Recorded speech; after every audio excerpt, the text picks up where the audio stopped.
I wanted to mention another spectacular planning failure, which was the so-called Big Dig in Mm-hmm. Boston.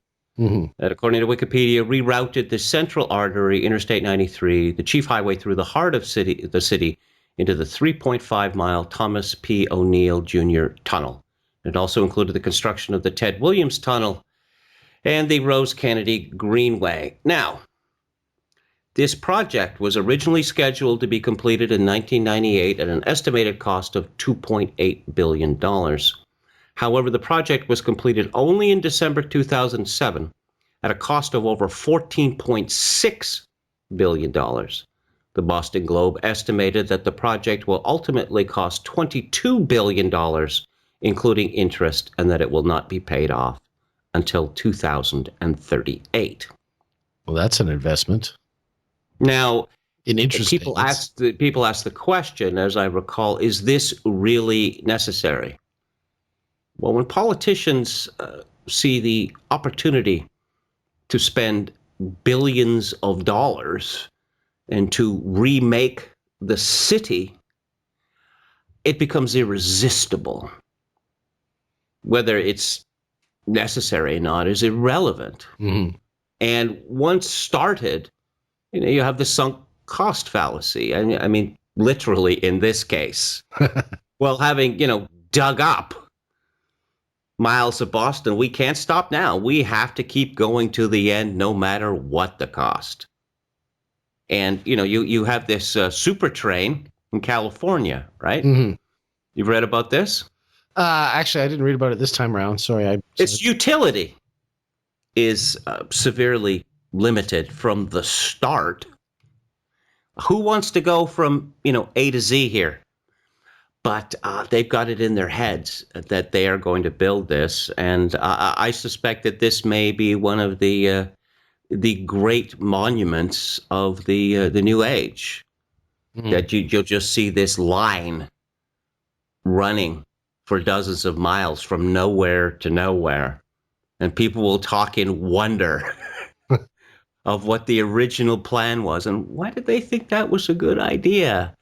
And California is broke to begin with, so why are we doing this? Well, a lot of the excuse, of course, they always talk about job creation. This was actually talked about. You remember the beginning of the Obama administration? This was coming out of a recession here.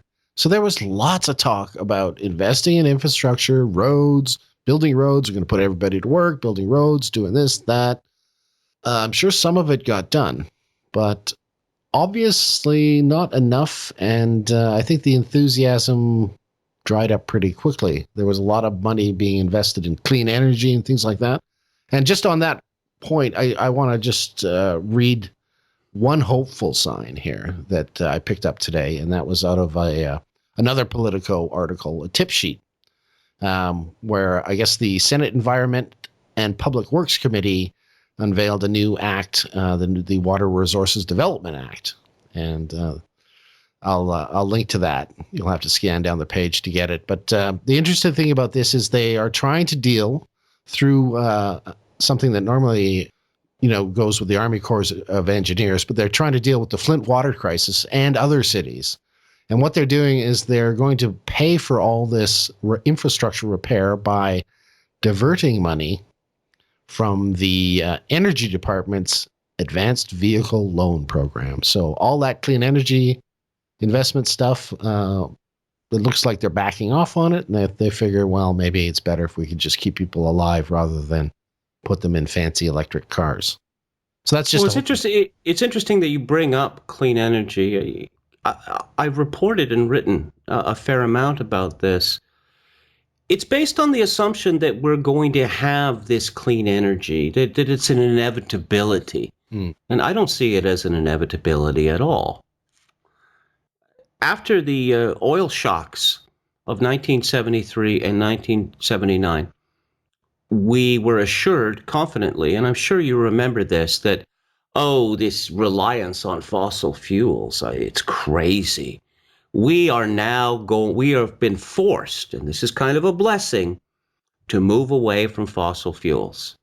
Well, 40 years later, we're still dependent on fossil fuels.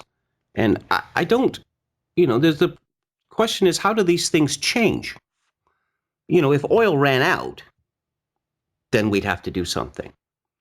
But particularly now, with cheap oil or relatively cheap oil, this idea that, we're all going to be driving electric cars, it seems like a chimera to me. Mm-hmm. Also, where's all the electricity going to come from to power these cheap cars? I mean, people assume that energy is fungible, and it is not fungible. As Jim Kunstler has pointed out, we have built this vast transportation system which is dependent upon oil and gasoline. And we're just going to shift it all to electricity. That sounds real simple, doesn't it? Well, or even, even more ridiculous. We're going to move to hydrogen because that's not a dangerous substance.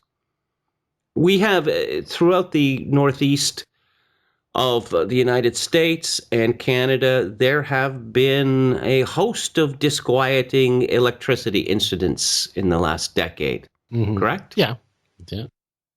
Suggesting, even as power prices have rocketed, to a large extent because of this green energy nonsense and this climate change nonsense, there's a serious question about the ability of the authorities to deliver electric power without interruption.